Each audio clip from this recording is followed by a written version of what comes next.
Hello everyone, this is Freya Swan, and today I'm going to be offering you a rune reading for Runes Wednesday.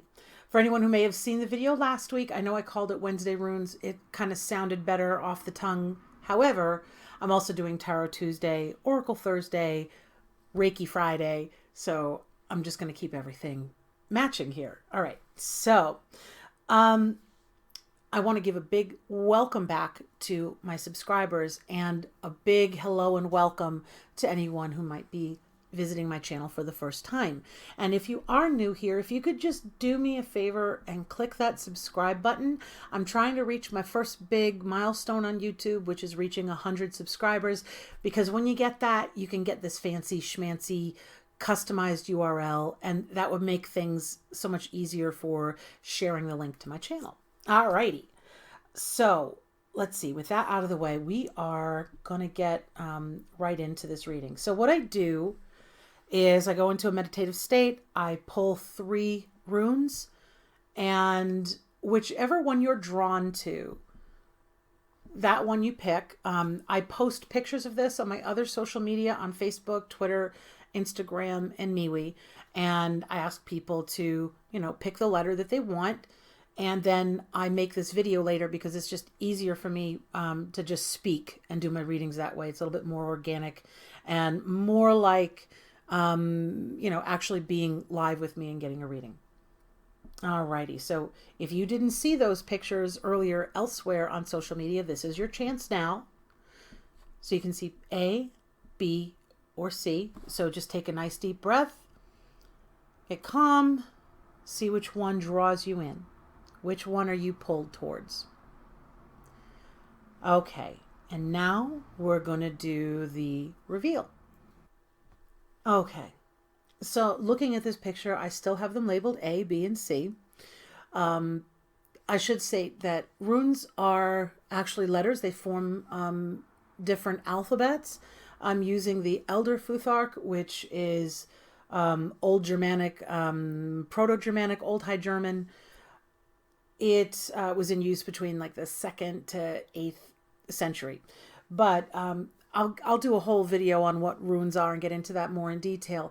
But my point here is that I only picked A, B, and C just so that people would have a way of selecting one without knowing which rune was on the other side. So these are not the letters that the runes correspond with. Okay, so the first rune here is Raido. If you picked A, you picked Raido. If you picked B, you picked the rune Yera. And if you picked C, you picked the rune Perthro. Now let's get this reading started. So, Raido. This means wheel. It's a journey. It represents the up and down of our own rhythms. And it's saying this is your time. Today starts a new journey. You've had enough and you must strike out on your own. And this isn't necessarily an antagonistic situation. You just know that this is a turning point and you woke up either, today or maybe yesterday or maybe it'll be tomorrow, but you're at that point where, you just wake up knowing that something shifted and you must look towards your life's purpose. You're starting to have those big questions and, you want to go try something new. You want to, you feel called to go do something new and you need to listen to that message. So while much of 2020 has really been a rough ride for, everybody that I know, it may have left you feeling like lost or scattered. Your road ahead, however, is unmistakable. It's clear which road is yours. And it may not always be an easy road, but there's a sense of purpose that was missing before. And this is what carries you through when there are bumps on the road, when, you see like a turnoff and it looks like a much nicer, easier path down that turnoff, when you can get distracted this sense of purpose is what's going to keep you on your road. Raido is advising that you stay true to your course. Beware of distractions. You'll just get busy. You'll get delayed. You'll end up taking this long and winding path without necessarily getting to your destination.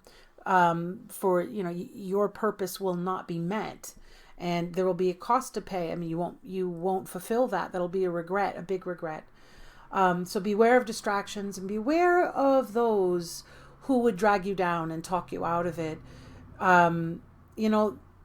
They haven't followed their own true course, and they're motivated by fear.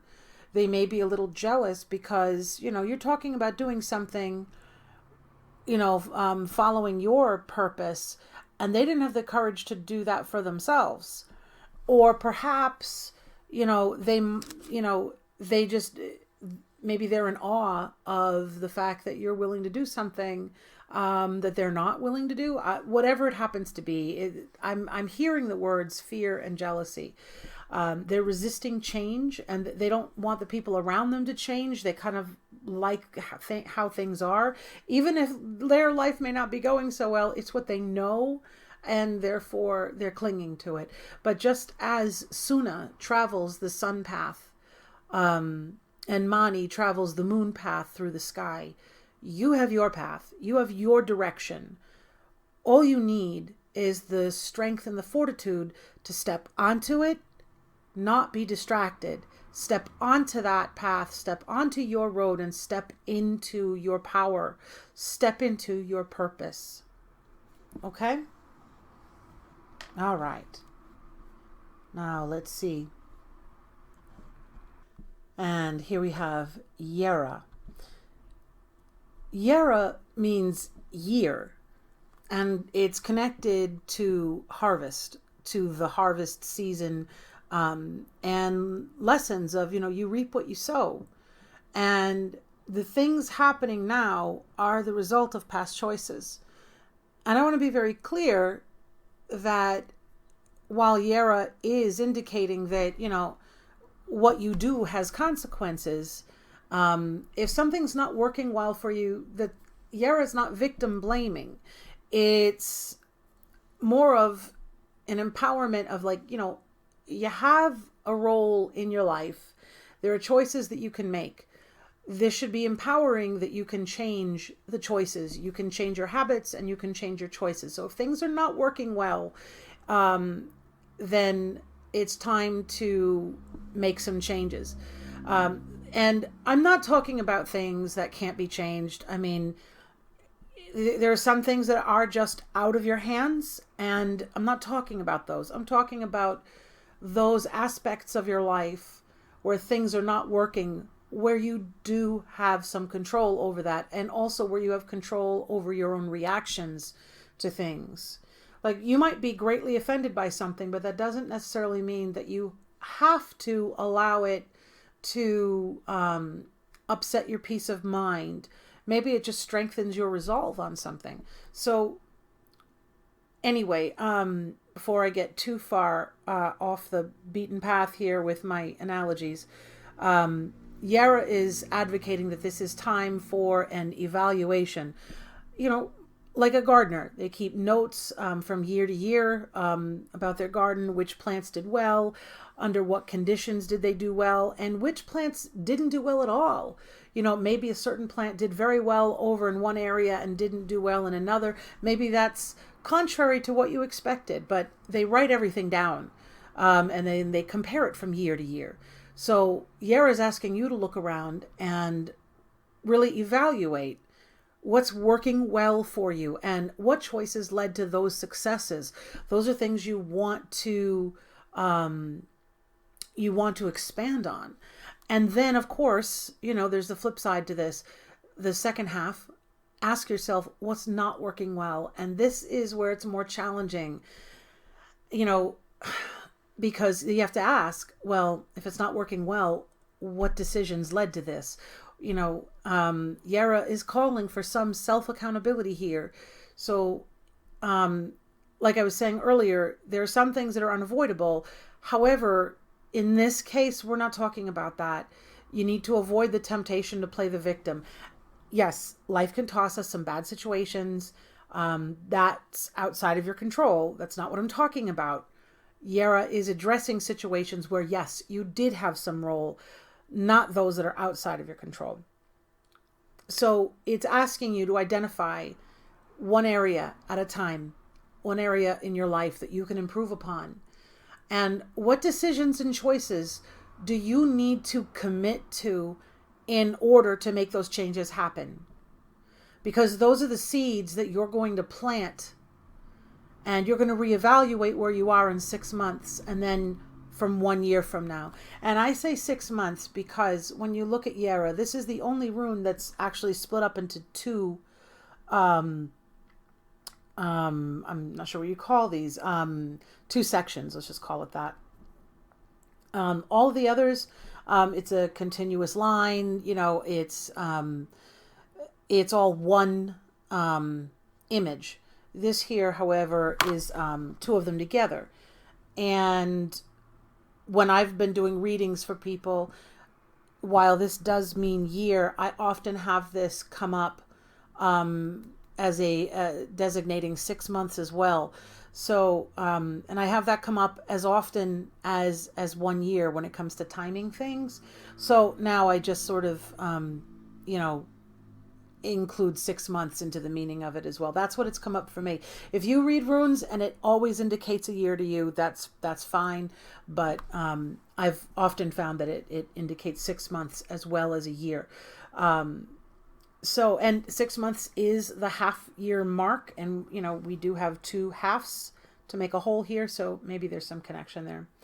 So I would say reevaluate where you are in 6 months and then at 1 year. What new seeds have you planted since then? And by seeds, I mean, what new behaviors, what new choices, what new decisions? How do you react to things? Even if it is something outside of your control, how do you respond to that?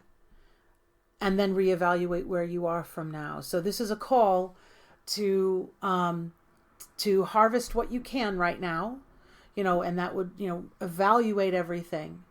Look at how things went, in this past year, and look to see area by area by area in your life how you can improve upon that for next year. All right. I think that's all that's all I'm hearing from that one. And finally, we have Perthro. Now, Perthro can be seen as a dice cup holding the potential for a win or loss, or testing one's luck. It can also be seen as the slumber of death or the gestation in the womb.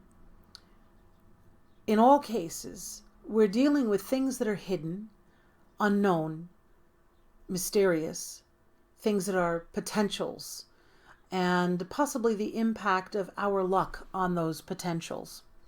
So luck is an interesting and rather complex concept from old Germanic culture, and one that I'll explore in a future video. But for now, I'll just mention that luck was often associated with one's worth in the community, or one's virtue, possibly as proof of right action, that maybe the gods approved or disapproved of a person's actions. And a person's luck could also be stolen through magical means, but that's definitely a topic for another time. I mention these concepts now as a way to better understand the energy behind Perthro. Now, luck can also be viewed, as the natural outcome of one's, I guess, level of readiness for an opportunity. Being in the right place at the right time with the right skill set generally is more of a function of gaining the skills over time, how much time and effort you put into networking and relationship building, more so than luck being a reward or punishment system. But even with this worldview, your luck is still something that you cultivate. For those drawn to pick this rune in this reading, pay attention to your dreams, to your intuition. to your inner thoughts. There are messages coming through and are going to continue to come through. They're going to emerge, and you need to listen to them.